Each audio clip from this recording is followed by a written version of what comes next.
Hello everybody, good afternoon, welcome to the United Stand, welcome back to Adam Talks, where we talk about everything that's happened over the weekend with United the last 3 days, Saturday through to Monday, break it all down. Now we've had a chance to dissect everything football wise, what's happened on the pitch and obviously what's happened off the pitch. We're trying to bring different guests obviously to the studio. It's my pleasure to welcome Rob Dawson of ESPN. Welcome mate, first time in the studio. Yeah, very smart, thanks. You like it? Yeah, lovely. Brilliant. How have you been? It's been a mental few weeks for Manchester United, but obviously you cover City as well for ESPN. It's a crazy life being a journalist, isn't it? I mean, after the World Cup as well. Yeah, I mean, with United, it just feels like we're in one of those runs now where it's just game after game, and not just game after game, it's a massive game. You know, we've just got done with a Europa League tie with Barcelona, and then all of a sudden it's a cup final, and then you've got Liverpool to look forward to. Obviously, there's going to be a little bit of a break with the internationals at the end of March, but then it's just going to start all over again. You know, hopefully with United winning all those games and being successful and maybe ending the season with another trophy.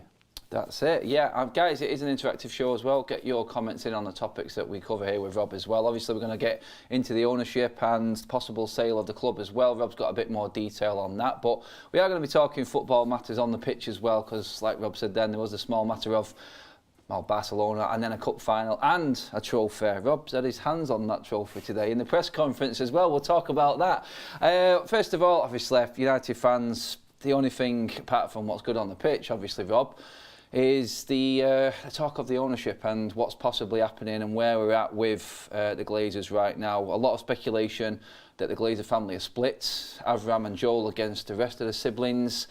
From what's happened over the last few days, a lot of United fans are looking at what's come out in the news as bad news that the Glazers are actually considering not selling United right now. I mean, in terms of what you know and the reporting that you've done and people you've spoken to, where are we up to right now with the whole process? Yeah, I mean, I can understand why United fans might read what's in the press and think that that's bad news, but it's important to know that nothing's changed significantly from when that first statement got put out during the World Cup. The Glazers were quite clear in that statement that they were looking at alternatives, you know, whether that's a full sale or investment from elsewhere. You know, they never said at any point that they were looking for a full sale. Obviously, that was mentioned in the statement, and United fans, it seems, have sort of clung to that a little bit. That the minute that came out, it was like, well, that's the end of the Glazers. They're finished. You know, we're moving on, new owners, fresh start kind of thing. I think there is still a good chance that there is a full sale. Obviously, there are parties who are interested in taking over in a full buyout. The problem is that there are also other alternatives, and that's, you know, the likes of, you know, US hedge funds, for example, who are going to come in and you know, provide that investment that the Glazers are looking for, specifically to fund the redevelopment of Old Trafford, because, you know, clearly they can't afford that themselves. So I can understand why United fans are getting a little bit anxious, because, you know, you're reading in the press now that that the Glazers may stay, and obviously that is still a possibility, but it's no more a possibility now than it was, you know, a couple of months ago. The good news for United fans is that there are parties, you know, you'll know that Qataris and Jim Radcliffe are keen to buy the club outright, so there is still that option. In terms of where the process is now, it's the Glazers looking at what options they've got on the table and deciding among themselves what the best course of action is. You know, unfortunately, in this situation, it's the Glazers who hold all the cards. As the current owners, they get to decide what happens next with the football club, which, you know, I'm sure lots of United fans will listen to that and go, oh my God, because, you know, they've never shown any ounce of compassion really for the club or for the fan base. So why should they show it now? At the moment, it's just kind of a wait and see game. You know, the offers, the interest is there on the table, and it's down to the Glazers to decide what they want to do next. Yeah, I mean, in terms of what we've seen on the stock market, we're hearing reports, obviously, the Financial Times reported the value of Manchester United has gone down. If you include the debt and add everything together and break it down properly, of around 1.3 billion, seems far way short of what the Glazers are asking, around that £5 to £6 billion mark. Is there any sort of, from your knowledge, Rob, of like they could be done for stock market manipulation? They've said they're selling, price has gone up, now they're thinking about not selling, the price has come down. Is there any sort of implications for them if they don't sell now? Is it a case that they have to sell because of that, or have they still got a stance where they can just say, no, from what you said, we never said we were looking to fully sell the club, but where are the rules and regs in terms of the stock exchange and everything like that? Yeah, I mean, it's a very sensitive topic. It's a very sensitive process. When it comes to kind of like financial matters, even when it comes to releasing financial results and the calls that they have with investors, there are strict rules around how much you can say, how much comes out in the press before, like how it comes out and who the information is presented to. In terms of if this sale doesn't go ahead, I think the biggest backlash will be from Man United fans. Yeah. Because as I said, when the statement came out, I think a lot of Man United fans just decided straight away that they were selling and that was it. The problem that the Glazers have got now is that they've gone very, very far down the road with a lot of very powerful people and people with an awful lot of money. The Qataris aren't going to get involved in this process to be told months and months down the line that actually we weren't selling. Yeah. And if the Glazers were to turn around tomorrow and say actually we're not selling and we're just going to accept an investment, you saw what happened, just a few years ago with the Liverpool game and that game getting called off. The protests that would come if the Glazers decided they were staying I imagine would be even worse than that, because finally, after the best part of 20 years, United fans have decided or think that the Glazers are going, and to be told, having got far down this process, that they're not going to go anywhere, for them would be absolutely catastrophic. So it is very sensitive. It would be interesting to see what the Glazers do decide to do from here, because obviously there have been bids that have been made public. So Jim Radcliffe has made his bid public. The Qataris have made their bid public. There are obviously other bids on the table that haven't been made public. There have been offers from US hedge funds that have been made public. So everyone knows that the interest is there. Once that's all out there, it's very, very difficult to put that back in the bottle. If the Glazers were to decide to stay, I'm not really sure how that would work out. As I say, they've gone so far down the line with this. United fans have become so convinced that the Glazers are going that the reaction to them staying I'm sure would trump anything in terms of protesting that we've seen since the Glazers arrived. That's it. I spoke on this morning's show regarding I called it a virus. It may be a bit extreme, but it has implications of the Glazers saying throughout the whole club. Because you talk to people, I was talking to someone who was saying they know people invested in Manchester United. The Glazers say it's bad for them. And then, like you said, then if they just suddenly say we're not having a full sale, you're dealing with the Qataris, so Jim Radcliffe's powerhouse is bigger than the Glazers in terms of their overall wealth and power in the financial world. Would that then put other investors off and think, are these guys actually serious? Are they just messing around with this here? It could have implications for the Glazers as well now if they back out. Yeah, the situation, we've already seen since they took over in 2005 that the situation at different points has become very, very toxic. I think that if the Glazers were to back out and say that they weren't selling, that situation would come back and it would be incredibly toxic. What we've always been told about the Glazers is that the fan protests on their own don't really bother them, particularly Joel and Avram Glazer. You've probably seen worse in Tampa. Yeah, they're not here. They don't see it every day. They're removed from the whole situation. So the actual fan protests doesn't really register. The point at which it registers with them is when it gets towards the sponsors. That's the thing that they fear most. And the problem with this now is that if the Glazers were to turn around and say we're not selling, the situation would become very, very toxic again. They're looking for a new shirt sponsor, for example. Why would any massive company, I know it's Man United, it's a global appeal, but why would any company want to put themselves in that situation? A company with the money to sponsor Man United's shirt, why would you want to put yourself in that situation? And if that situation was to impact the sponsorship in terms of the name that's on the shirt, that really would register with the Glazers, and that maybe would make them reconsider. So there's a lot of things for the Glazers to consider. It's not just simply that Joel and Avram have to sit there and go, well, actually, no, we quite like owning Man United. We're going to stick around for a bit. The team are doing well. We've got Erik ten Hag. They're winning trophies again. Let's stick around for a little bit. There's a lot of things that they have to consider in this, particularly, as I say, after releasing that statement during the World Cup saying that they were potentially stay. It's going to have to be a massive decision for them now to decide that they're going to stay. Yeah, Melissa on Sky was reporting earlier on that the Glazers have a look of Manchester United that not everyone else from the outside sees the same. They feel like they've got this massive sports franchise. People should be pumping out their chest and putting money down to own Manchester United. Do you feel like they've got this misconception of how it's seen from the outside, Manchester United, and you think they've misread the financial world and how everything is with the stock exchange. Obviously, J.W. Henry has called off the sale of Liverpool now. Yeah. That's been reported. Do you feel like the Chelsea was a false dawn in terms of how they looked at it? Because Chelsea's was a different sale. It needed to happen because of sanctions, and they've seen a bit of that and gone, well, I think we could have a piece of that and earn ourselves a big chunk. Do you feel like that's misled them in a way, and they've got a totally different outlook on what the reality is? Possibly. I mean, I think it's fairly common knowledge that the Chelsea sale kind of triggered something with the Glazers in terms of the valuations of sport franchises. Not just Chelsea, but the Denver Broncos as well were sold at a similar time, and they saw the money that got exchanged for the Denver Broncos, which doesn't have the global appeal of Man United, and thought that maybe now was the time to sell. They were kind of forced into looking for alternatives because they know that Old Trafford needs redevelopment, and they haven't got the money that it would take to redevelop it. Yeah. The numbers that are being bandied around for the redevelopment of the stadium are around sort of £1-2 billion, which they haven't got, and they're not going to put in themselves.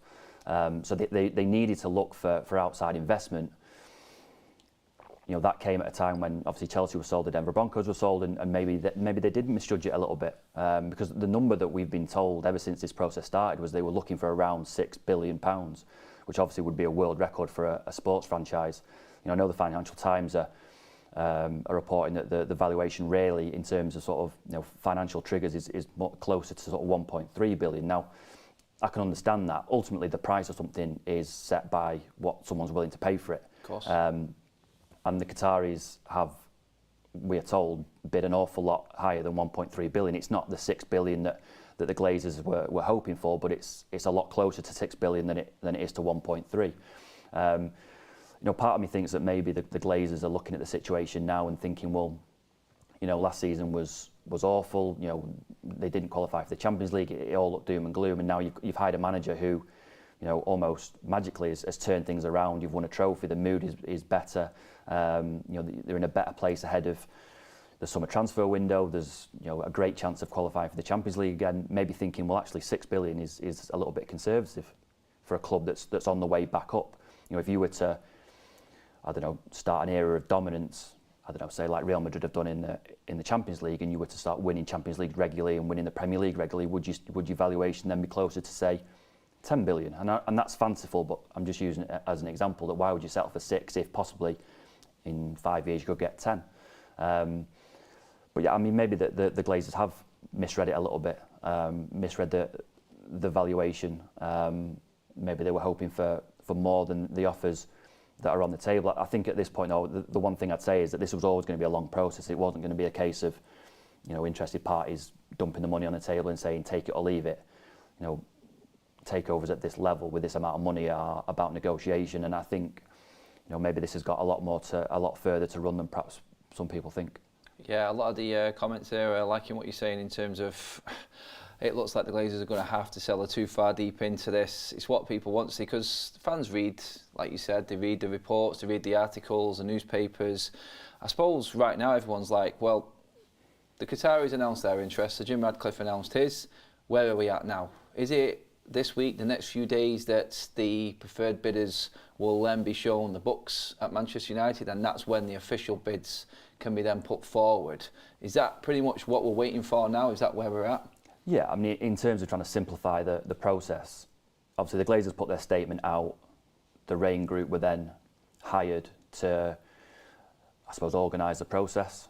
Interested parties were allowed to speak to them. Interested parties were allowed into what they called a data room with some of the financial information to kind of use to base their first bid on, but it wasn't everything. It was a little bit of financial information, but it wasn't everything.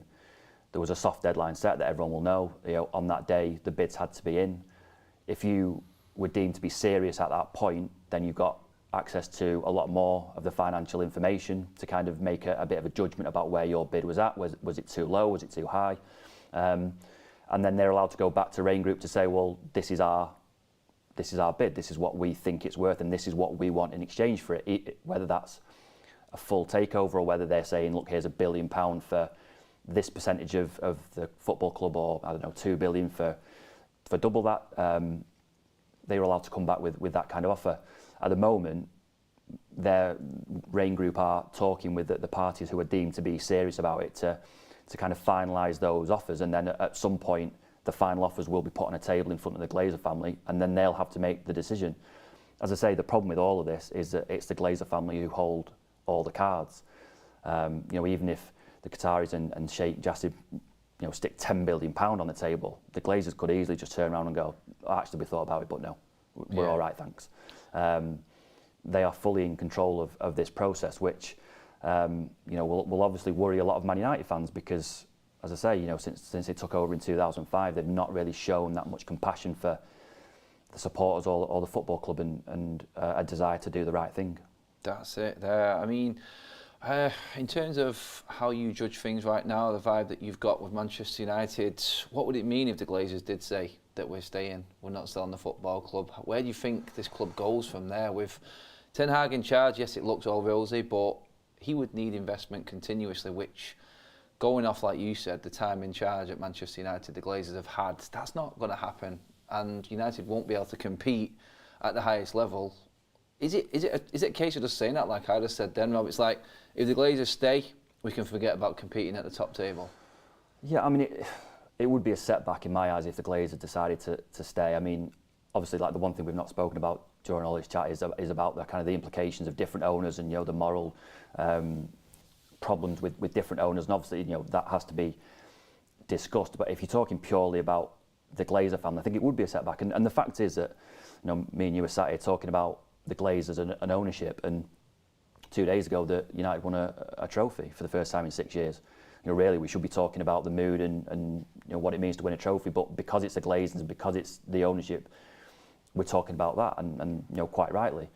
I think if the Glazers decided to stay, it would dampen the mood massively. In terms of what's happening on the pitch, it is all rosy and it's going very, very well. The problem is that would be diminished a little bit, I think, if the Glazers decided to say before the summer transfer window that they were going to stay. In terms of, I don't know whether United could compete at the top table if the Glazers stayed. It would certainly be more difficult. And I think people at Man United, people who work in the recruitment department, John Murtagh, the people in his team understand that. Mm-hmm. They haven't got the money of a PSG or a Man City. It's just that level of investment is from the owners is just not there. I would still expect them to be able to be interested in the world's best players. If they became available, they would still be able to offer good wages and good transfer fees. And we've actually seen over the last few years that United, in terms of net spend, have matched City. The difference is that City, can just go and, if it was Jude Bellingham in the summer, City could go and spend 150 million on Jude Bellingham. United probably couldn't do that at the moment, and that is the difference. It's hard because, especially when you've got interested parties like the Qataris, who the financial backing that they've got and what they've done with PSG. When you, as a United fan, when you start looking at and start dreaming of that kind of investment, it's hard then to kind of roll back a bit and think, well, under the Glazers, we've kind of had to, had transfer windows where it's been sort of less than 100 million net spend and stuff. And if that was to continue, would United be able to compete? Probably not. Yeah. The good news is that, aside from all this, they've got a very, very good manager who seems to have sort of found a system on the pitch to make things work. But ultimately, you can be the best manager in the world, but you need the best players to be able to compete with the world's best teams. Yeah, a couple of questions actually coming on the super chat there. Aditya says, just round it up, quite a simple question. What do you think will happen? Where do you see it? It's not like we're not going to hold you to it or anything like that, but can you see the Glazers selling? Do you feel like it's going down that way, or has what's happened over the last couple of weeks swayed you a little bit towards them taking investment and staying? No, as I said right at the start, I don't think the situation has changed that drastically from when the statement was put out. It wasn't like they've put a statement out. Just reading a bit too much into everything that's coming out. Possibly. Maybe. It's not like if the statement had come out and said we are selling, and then a couple of months down the line it had been, actually we might take an investment. I could understand the anger towards that. But they didn't. The statement said that they were looking at strategic alternatives, which could include investment or a sale. Now, we were told at the time that it was the most likely outcome was a full sale. Yeah. And we're still being told that. It's not 90% that they're going to sell. It's probably not even 75%. It's probably quite close in terms of what will end up happening. I think now we're just seeing, particularly US hedge funds who are coming in and saying, well, we've got the 1 billion, the 2 billion in terms of investment that you might need to redevelop Old Trafford. And the Glazers are considering that. I think, sat here right now, I think the most likely outcome is still a full sale. Because I think when you get an interested group like the Qataris, I think once they get involved, they're not going to stop. Yeah. And they're not going to stop until they buy the club. That's not to say that it's definitely going to happen, because as I said all the way through this, that it's the Glazers who hold all the cards, and particularly Avram and particularly Joel like owning Man United. And if they can get 2 billion from somewhere to help with Old Trafford, to take a little bit of the pressure off financially, then they will look at that as quite a good outcome. Yeah. Super chat in from Jack Birtles. Ask Rob who he believes is likely to take over. I mean, he sort of touched on it there, but I wanted to ask you actually about the Qataris and their bid. Obviously, you was at the World Cup, Rob. And your experience there and the way that they set things up, is it like the powerhouse it was put across as, the Qataris, and what it's like there, how it would be here at Manchester United? How did you find the World Cup, actually, in terms of other ones you've been to before? Was it totally different like it was portrayed? Yeah, I mean, it was difficult in Qatar, because when we were on the ground, they'd obviously done a fantastic job of preparing themselves for a World Cup, the infrastructure, what they'd built, the stadiums, the transport system, everything they needed to do to host a World Cup, they did, and they did it very well. Now, that's set against the moral questions about how all that stuff was built, how the stadiums were built, the treatment of migrant workers, the treatment of LGBTQ fans once they were there.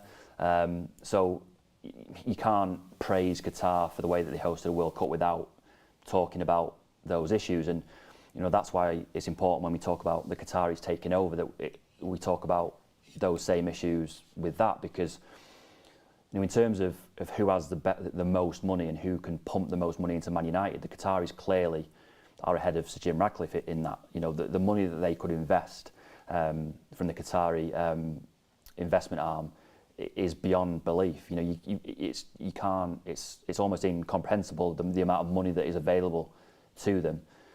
The problem I've got with the Qatari bid in particular is that it is linked to the government, and the government in their country haven't got a great human rights record. There are obviously issues around LGBTQ fans. We've got the Rainbow Devils, who are an official Man United supporters club.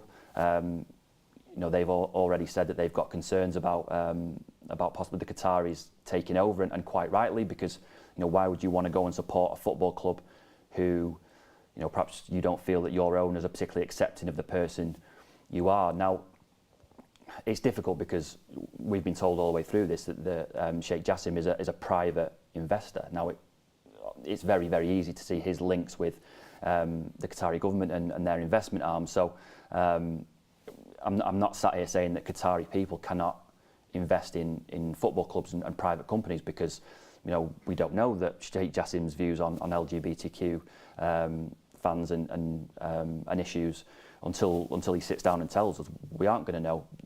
The thing that people are judging it against are his links with the Qatari government and Qatari's government's view on LGBTQ issues, and until that's sorted, those questions are rightfully asked. Can we look anything into that statement that came from the Qatari bid in terms of what they will invest in, the infrastructure, the women's team, the under-21s?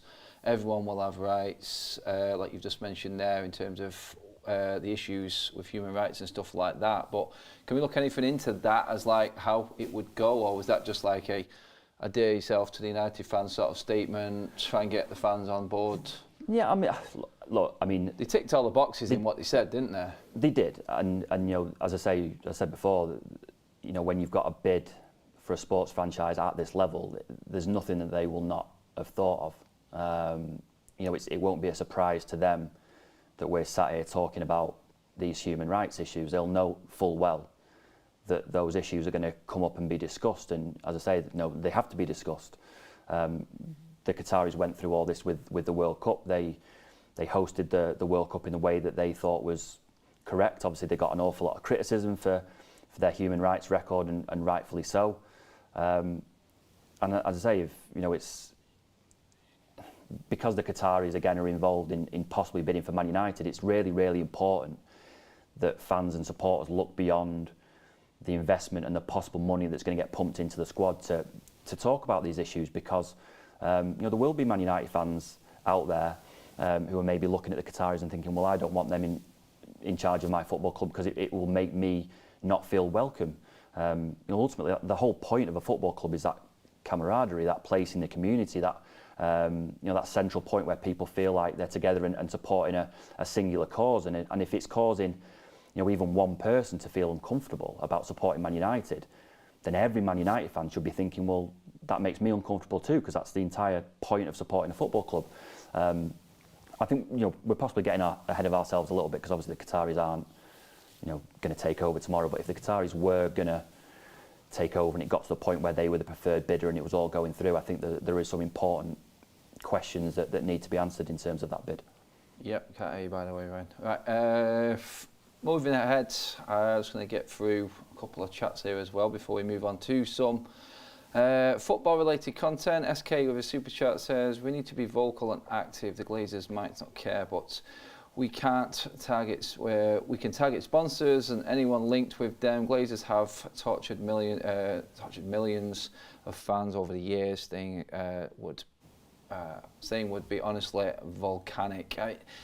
I can see just from the comments, Rob, like what you said there, it would be toxic if the Glazers actually did stay at the football club. And I'm looking at it there, I'm going, I've been there in the Midland protest, you've been there as well, seeing your pictures from when the Liverpool protest went down. It was a big event, to be honest. And that was the one that didn't get the game stopped when there was no fans allowed in stadiums. It brought everyone out and the voice of the fans actually was heard. I do believe that was a moment in Manchester United's season, though. That Liverpool game changed a lot off the pitch, it seemed, but more on the pitch. And on the pitch, which we want to get into now, is one good thing that's happened. We spoke just before the World Cup, Rob, and we were talking and lauding Ten Hag of how he turned it around. Without them two first games of the season, I think United will be top of the league right now, so it goes to show. But obviously, we touched on Barcelona, we was both there. The Barcelona game added with picking up a trophy. Is that enough in that week there to show, with the rest of the work that Ten Hag's done, that Manchester United are back? We've cemented ourselves back at the high table of football, taking Barcelona down, the best team in Spain right now, taking our first trophy in 6 years. Was that this statement week for Manchester United? Is that what everyone's been waiting for? I think so. You know, United fans will know that we've been in this situation before with Man United, where, you know, you possibly think that they're back and good times are coming, and you know, even under Louis van Gaal and Ole Gunnar Solskjaer and Jose Mourinho, there were periods where that was happening and being said. I think it's a little bit different now. I think if you go through a week where you've knocked Barcelona out of, even though it's Europa League, you've knocked Barcelona out of a two-legged European tie, given how well they've been doing in Spain, you turn up at Wembley and you win a first trophy and kind of get that off your back straight away. You sort of get yourself on the fringes possibly of the title race. You know, I don't think that Erik ten Hag could have dreamt of a better first season, to be honest. At the start of the season, you know, we had to do predictions and where we thought United would finish, and I thought that if United got in the top four, that would be considered a good season. I thought if they finished fourth, given the mess that Ten Hag inherited, I thought if they were to finish fourth, then that would have been a good season, allow Ten Hag to have a bit more time with the squad, to mould it a little bit more, and then to move on. But the fact that, you know, we're sat here, they're well in the race to finish in the top four. They're, you know, third in the league, I think, ahead of fifth and clear in terms of the race for the top four. They've already got a trophy. They could possibly end the season with two more in the FA Cup and the Europa League. There's a very, very slim chance that they could get into the conversation about the title race between now and May. I think, if you'd offered that to Erik ten Hag in August, he would have bitten your hand off. Yeah, so I'm just going to adjust your aerial there, mate. I don't know, I'm getting noises in my ear, happens on live. It's just what it is. Hopefully that's okay. We've been there. I've been there alongside you. You've obviously been to more press conferences with Ten Hag and how he's adapted. Early on in the tour, it was a bit standoffish.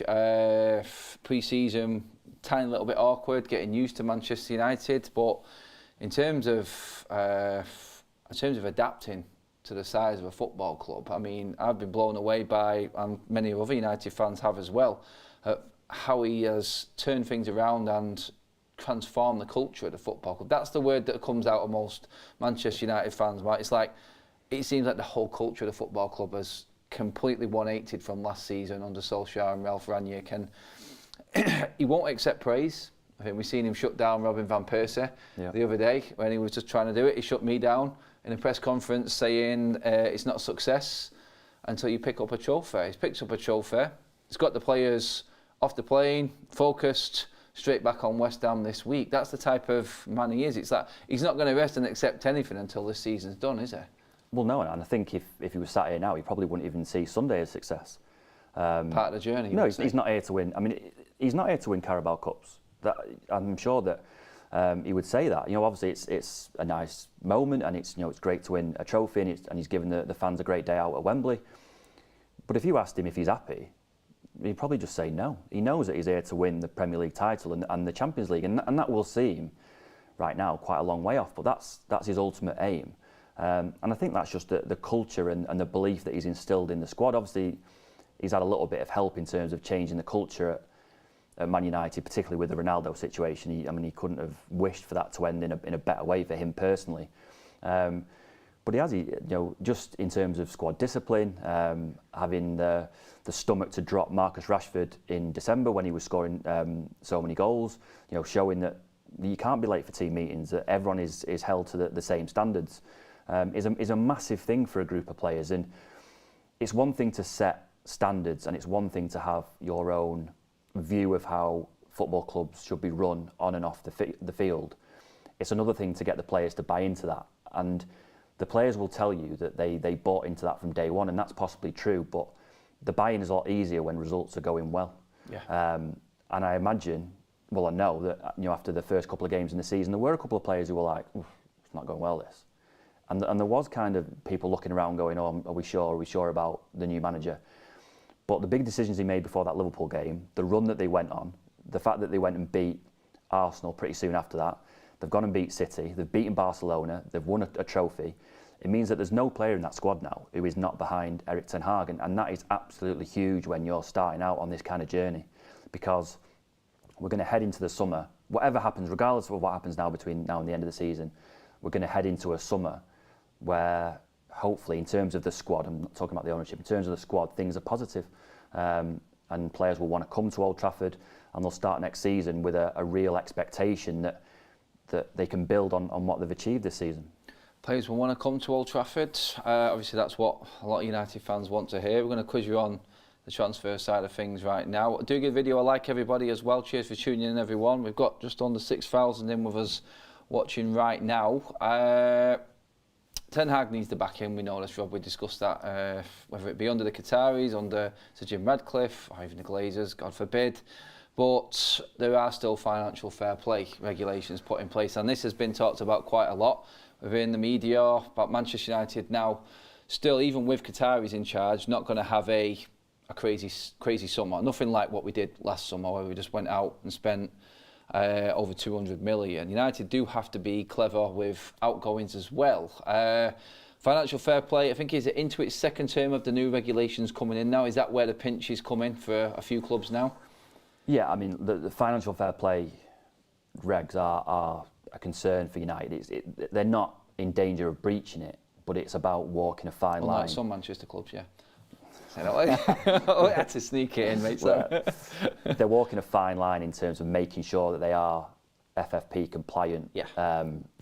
And that doesn't mean to say that there's no money to spend, but what it does mean is that even if say, for example, the Qataris did come in, there wouldn't be a £500 million summer transfer budget because they just wouldn't be able to do that and stay compliant with FFP. What we're expecting for the summer, whether the ownership changes or not, the club certainly are expecting another summer where it's between about 100 and 200 million. Now, that's what they aimed for last summer. They went over that because Erik ten Hag really wanted Anthony, and Ajax drove a really hard bargain, and United decided in the end that it was worth the risk to pay the money then and there, to go a little bit over budget, get a player in who they really wanted, and deal with the consequences later down the line. Obviously, we saw that pinch a little bit in January. They needed a midfielder because of the injury to Eriksen. He needed a centre forward after Ronaldo left. They weren't able to spend any money, but they were able to be quite clever with Weghorst and Sabitzer. That's not to say that when we get to the summer that United are going to be sort of wheeling and dealing and looking for loan signings and free transfers. There will be money to spend. It just won't be 500 million. They will aim to spend between around 100 and 200, and then also look to bolster that with player sales. Player sales is quite key when you talk about FFP, because in terms of revenue, match day revenue, broadcast revenue, commercial revenue, for United that has stayed quite strong. It's almost got back to sort of pre-COVID levels. The problem that they've got is that it hasn't been supplemented with player sales, and player sales obviously help in terms of FFP. For example, if you sell an academy player, the fee that you get for that academy player is processed on the books as pure profit, and Chelsea have done quite a good job with that, with the likes of Tammy Abraham, for example.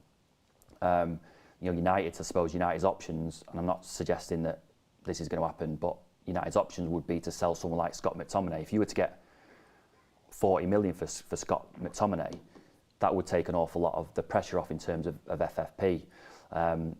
United have never, over the last sort of 10 years, haven't sold well at all. They've bought very, very high and sold very, very low, and it's affected what United are able to do in terms of the transfer market.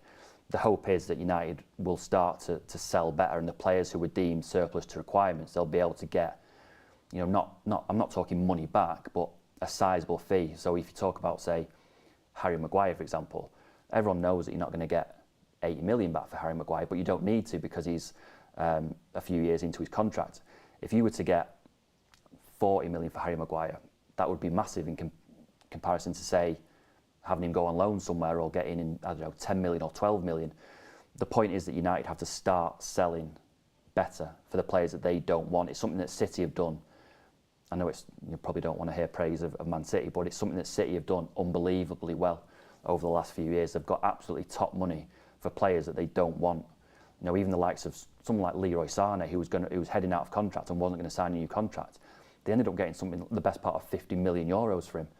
That's the kind of level that United have to reach, that even the players that they don't want who want out of the club, you need to start getting sizable fees back for these players, because it takes the pressure off in terms of FFP, and it also gives you more money to invest. That's it there, 100%. It is all about being a bit more savvy and having a bit of a structure like City have got up above the manager to help the manager to the best that they can get in terms of incomings. That takes the outgoings as well. Yeah. Super chat in from SK. I don't understand why people can't change. I've said it before. Surely if you believe in your morals, you'd be involved to be in a positive influence in Qatar.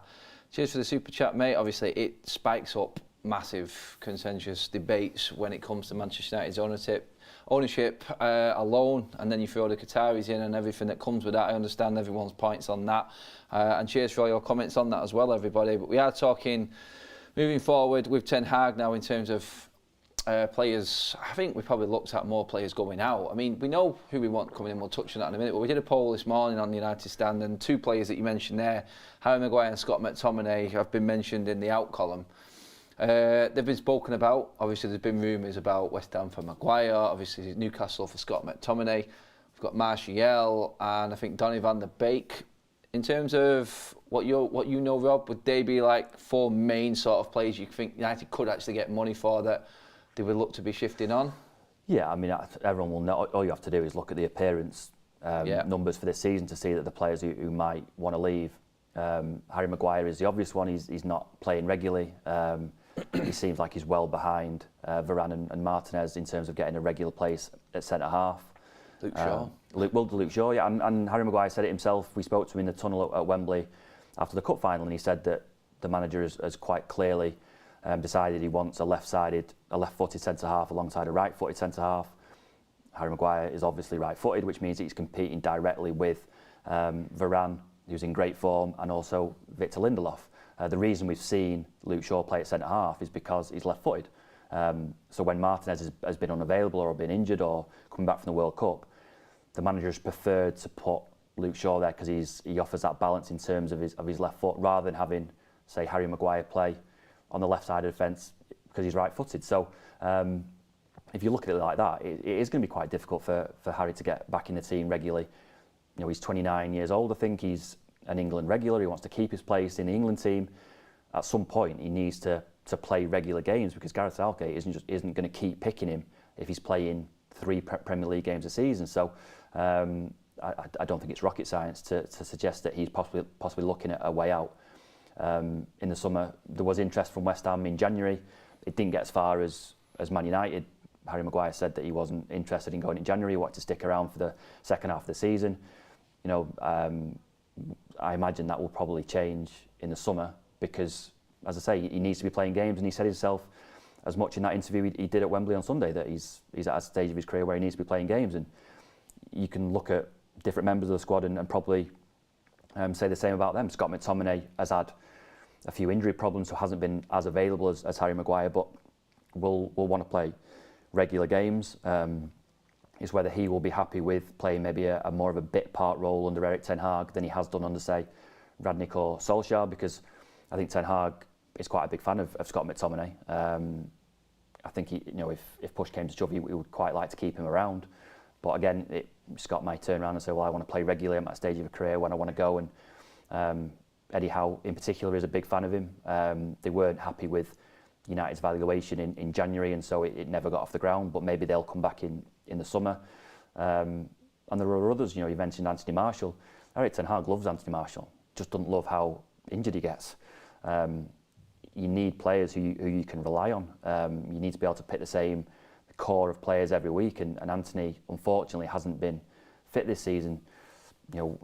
Because of his injury problems, whether you'd get someone coming in and paying top money for him in the summer, probably not. There wasn't an awful lot of interest when he left on loan last time when he went to Sevilla, so you'd have to weigh that against whether you want to let him go or not. If Anthony Martial can stay fit between he's not going to be available for West Ham, but if he can stay fit or get fit quickly and play a key role between now and the end of the season, Erik ten Hag would love to keep him, because he loves him. He loves the way he presses, he loves his work off the ball, he thinks he's a great finisher. He's his ideal number 9, really. He just can't stay fit.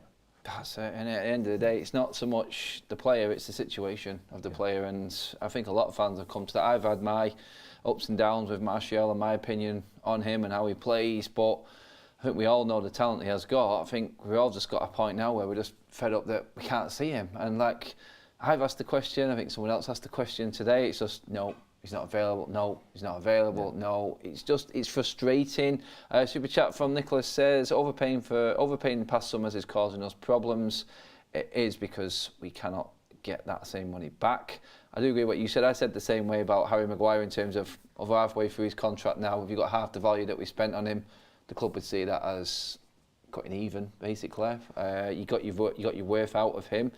But I think McTominay's the big one, isn't it? It's like you said there, pure profit is a big thing. We have got finally a bit of structure with the academy and some players coming through that are worth. Obviously, mentioned Scott there. You got young Garnacho. The contract situation, though, Rob, right now is massive for Manchester United. And as much as everyone wants new players in, there are an awful lot of players with just one single year left on their deals. I mean, and they are big players as well. David De Gea, Luke Shaw. Obviously, you've got Marcus Rashford coming to the end of his. Is there any truth in the wage structure that the club are trying to implement? We've heard stories about a wage cap. Can United possibly implement that with the form of like a Ronaldo or Luke Shaw? I mean, you can't offer less, surely, with the likes of PSG floating around and hovering around Marcus Rashford. United can't afford to drop anything down on Rashford's wage, could they? No, I mean, United have always been competitive in terms of the wages that they've offered. During the years where they just weren't competitive at all, they still attracted big players because they were offering the biggest wages. And I wouldn't expect that to change anytime soon. United are desperate to, for example, they're desperate to get Marcus Rashford a new contract, and they will know his worth, particularly with the form that he's in. I think he's 25, he's at a stage of his career where he's looking for that big contract. The fact that United are talking to him would suggest that they're willing to pay what they think he's worth. He's staying at the club possibly with that new deal. Now that Ronaldo's left, I think Rashford would be right up there, wouldn't he? Yeah, and getting Ronaldo's wages off the books at the time that they did was massive. I think that the no-brainers clearly in that group are Luke Shaw and Marcus Rashford. They want to offer a new contract to Diego Dallo, and I think he's probably done enough to warrant that. The difficult ones are Fred, because at the moment United have triggered his option, but they're not as of sort of January weren't talking to him about a longer contract. The idea was with Fred that he would have 18 months now to prove that he deserves a longer contract, which I don't think is a bad thing, a bad position for the club to be in, because players need to earn these new deals. David De Gea is a little bit of a difficult one because the last contract he signed was a big one. He's been Can we expect fantastic. that to be less? Can it be a drop in wages for De Gea?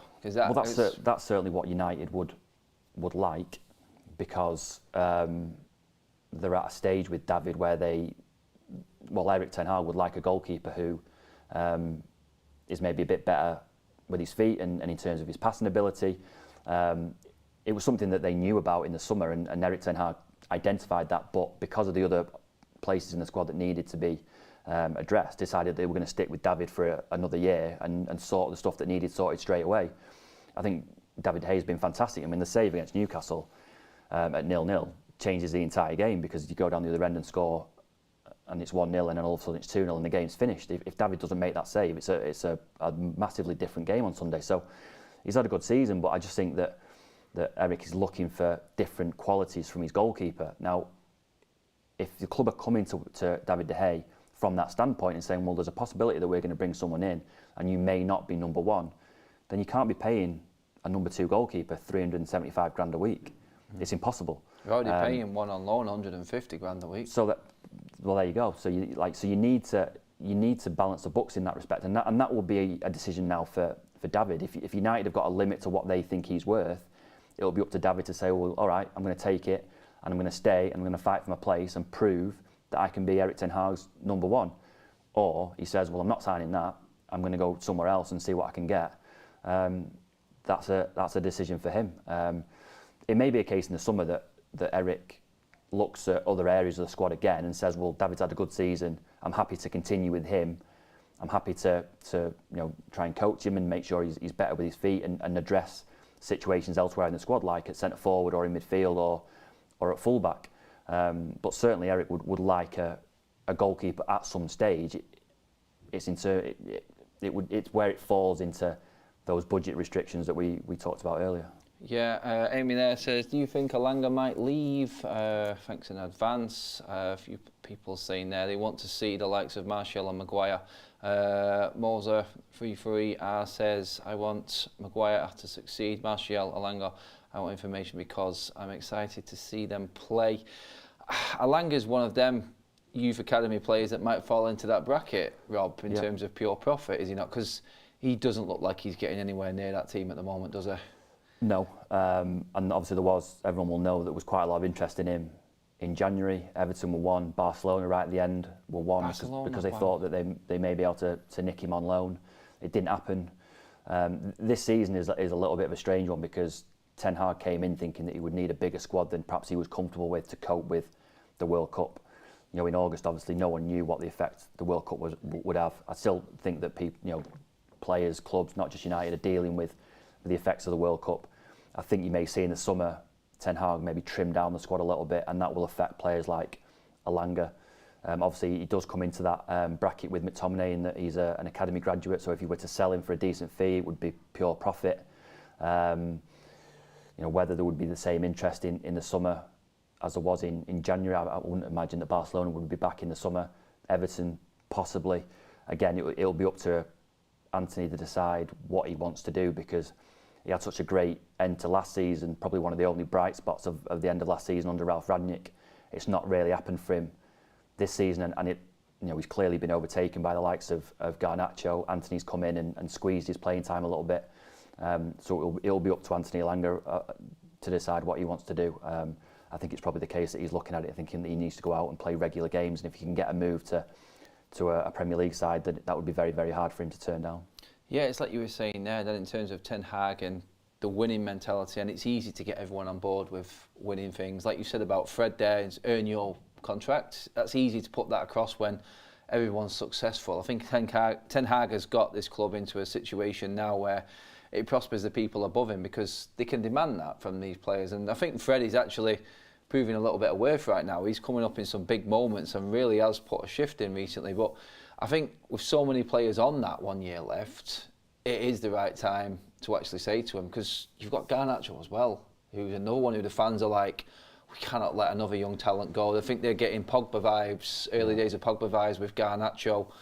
We was going to talk some football matters, but I'm just getting carried away with transfers here. We're just going to have to go with it because everyone just wants to, they want the success of this season to carry on, and obviously that means keeping the best players. Garnacho has been a breath of fresh air, and I think has saved the club possibly fortunes going forward in terms of another attacking option. You've got Ahmad to come back from Sunderland yet.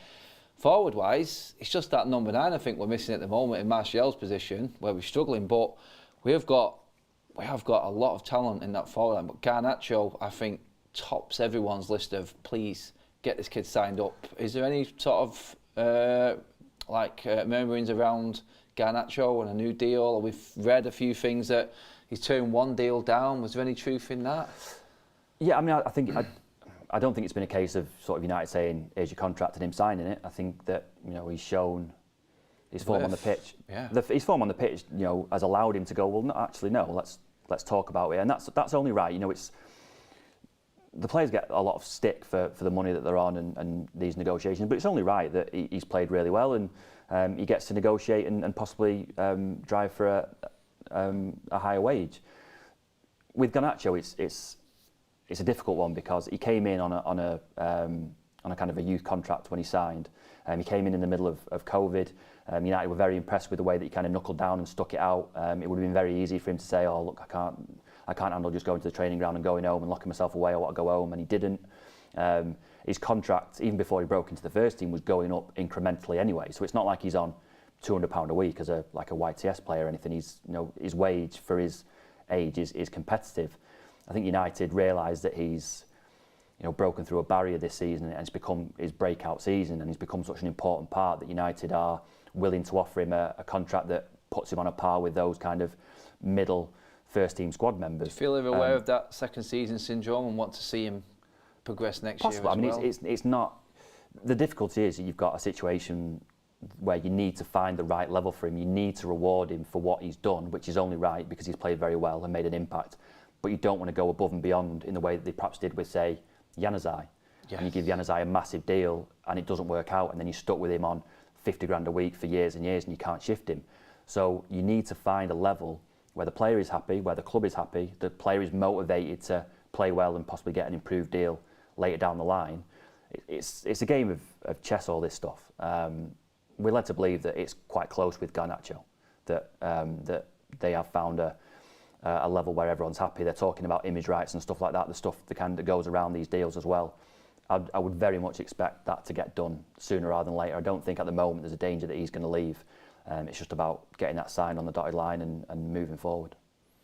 That's it. I mean, a lot of United fans in the chat will love hearing you say that about Garnacho. That is one big one there. And I suppose, Rob, you could say where he's come from, the Argentinian base where he's come from, and the players that we've got, the senior players in the squad right now. He has got someone to lean on. He has got experience around him, and I feel like that's where the United fan base is at the moment. We've got a core of players there, winners with experience, winners' medals, that these younger players can look up to. I mean, I think when I asked Erik ten Hag how he rotated his squad, and then them experienced players being able to help and be available for the younger players, I feel like that's been key, and a lot of United fans have seen that this season, that they've got role models at the club now for them to look up to, and I think that would help us in the situation we're in now with Casemiro, Varane, obviously Bruno, it's massive, and that is massive. I mean, there have been times over the last couple of years where you struggled to pick out one player to give the captain's armband to. You looked at the team and thought, no captains in there. And just on Sunday, it could have been David De Gea, it could have been Varane, Martinez, Casemiro, Bruno Fernandes. You've got Harry Maguire on the bench. There are leaders in that group, and there are players, big players, who are taking responsibility, probably in ways that most fans don't even realise. You've got players like Marcus Rashford, who made a big effort to go and make friends with Tyrell Malacia when he came in, because he knew that it was quite a big step. Marcus Rashford went and sought him out and became quite close to him to help him out, to help him adjust. Lisandro Martinez did the same with Garnacho when he broke in, because he went on tour. He understood that Garnacho had a little bit of a tough time on tour and maybe fallen foul of a couple of the rules that Ten Hag had set. Lisandro Martinez comes in, they speak the same language, he's taken him under his wing and shown him how to be a professional footballer. That's the kind of stuff that we don't see on a Saturday. We don't see it when Garnacho's dribbling down the wing and scoring fantastic goals, but it's stuff that's massively, massively important. And it's probably one of the reasons why Ten Hag was so keen to bring that type of player in the summer. It's easy for us to look at sort of YouTube videos of Casemiro and Antony and Martinez and go, wow, I know exactly what kind of player that is. Judging by these clips, I know exactly what you're getting. Well, you probably don't know what you do. What you're signing, you're not just signing a football player. You're signing a man, a human, a leader, and it's important. It's important when you've got someone like Sandro Martinez. It's important that he defends well and he keeps clean sheets. But it's also important that he's a leader in the dressing room and on the training ground. It's important that he goes and makes friends with Garnacho, because him being around him makes Garnacho a better player.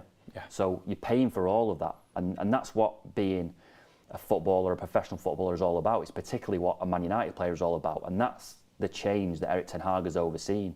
And we've brought these players in because they bring all that stuff off the field. And you speak to people like John Murtagh and people in his recruitment department, and he'll tell you that himself, that it's not just about the football players. They love the fact that Lisandro Martinez walked into a room at Ajax and said, I'm going Man United. And they were like, no, you're not. And he was like, no, I'm going. See you later. I want to play for Man United, I'm going. They loved the fact that Casemiro, even after Brentford, rang up and said, I'm still coming. It's all right, I'll fix this, I'm still coming. They loved that Antony squared up to someone and said, at Ajax, and said, you've got to let me go. I'm desperate to go. I'm desperate to play for Man United. That's the kind of spirit and desire that they want from these new signings. And you can see it all over the pitch, and that's exactly what Erik Ten Hag's done. Brilliant stuff. Before we finish up, we've got a couple of super chats. One from Ryle says, hi Adam, United supporters should ignore Qatar. It would alternate the female fan base. Sorry, that's just gone off my screen there then. But I didn't know, just as I was reading it. Yeah, it's got a fan base with their treatment of women, girls. United are better. Thoughts on that? To let you discuss that in the chat, everybody, because we are just finishing up. Another super chat falls into this category again in terms of pure profit. Is Dean Henderson classed as an academy player for full profit sale? Said Double Z. I think he would do, wouldn't he? Is he? It's a good question, because obviously he came from Carlisle, I think, did he? Because there is value in Dean Henderson. There is, well, I mean, and he's an interesting one, because certainly in the summer, United expected him to go to Forest and then come back. Forest wanted to put a permanent, an obligation to buy or an option to buy in his contract, and United said no, because they wanted him back in the summer. Obviously he's injured at the moment, but before then was having a very good season at Nottingham Forest, and I think as things stand, he will come back and try to impress Erik Ten Hag. I think there was a meeting set up between United and Henderson's representatives after the January transfer window to kind of sort out what was going to happen next. He's been back at United a couple of times because he's been having treatment for his injury. So obviously he will come into it when they sort out the goalkeeping situation. Jan Sommer as well was another one that United looked at. He was going to be a free transfer in the summer, but because Manuel Neuer broke his leg skiing, Jan Sommer then went to Bayern, so he's off the table. So there are options. Looking at options in terms of goalkeepers, I'm sure it's something that Erik Ten Hag will look at in the summer. But as I say, it's David De Gea at the moment is his first choice, and for good reason, because he's had a great season. That's it. We're pretty much out of time, everybody. That's just flown by. Absolutely brilliant. Rob, cheers for coming on, talking to us. We had some great insight, especially in the Martinez and Garnacho and the Rashford and Malacia thing there. That was really good. Cheers for all your comments in their time. Guys, give the video a like on the way out. Subscribe to the United Stand. We'll be back next week at 4 p.m. with another Adam Talks. Hopefully with someone new on again, and another week on. We may know more about the Glazer ownership then. Maybe United are still fighting on 4 fronts by that time as well. We've got West Ham obviously tomorrow and Liverpool before then, so there'll be plenty to talk about. But for now, everybody, cheers for watching. Matt will be back at 8 o'clock tonight live. I know you've missed him today. He's not done anything today, but he will be back at 8 o'clock, so don't worry. Cheers for watching, everybody. We'll see you tomorrow for the West Ham game.